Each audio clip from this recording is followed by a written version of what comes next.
ukuthi anathi nawe uzimamele, you are a leader of a band, nomama womanyana zimamele, no tata ukhokhela utata amamele izindaba. And also, and when we talk about leadership, everyone is a leader.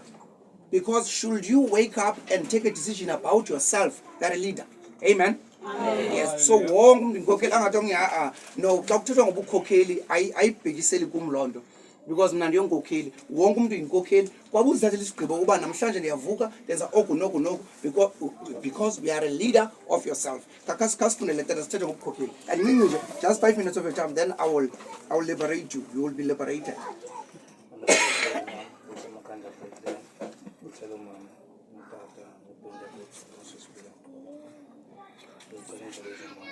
Jehova uNkulunkulu abasicela indlela zomamelelo lakho, uMthixo wena wedwa uNkulunkulu, uMthixo siyabulela. Amen.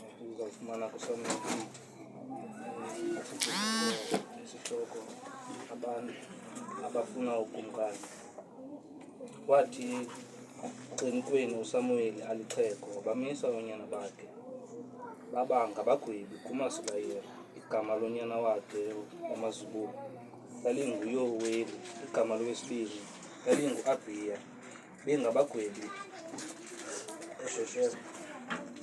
Oonyana bakhe abahambanga ngendlela yakhe,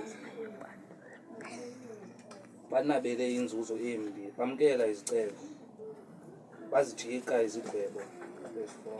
Aza ahlanganisana onke amadoda amakhulu akwaSirayeli eza kuSamuweli eRama. Verse 5, athi kuye, uyabona waluphele wena oonyana bakho abahambi ngendlela yakho. Simisele ngoko ukumkani wokusilawula njengentanga ezi zonke. Verse 6, laba libi elozwi emehlweni kaSamuweli.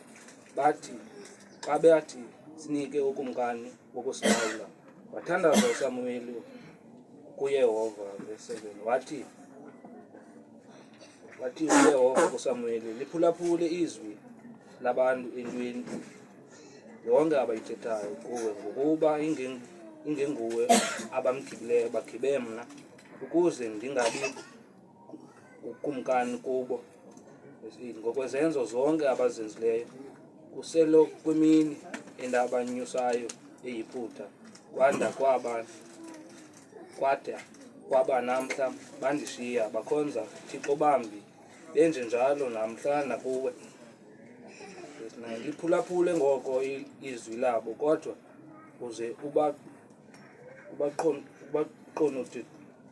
ubaqononodise kakuhle, ubaxelele isiko aya kuphatha ngalo ukumkani oya kuba ngukumkani wabo. Amen.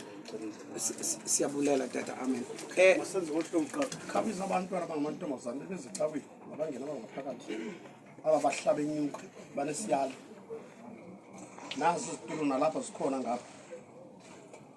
Andithi size ecaweni sonke musa.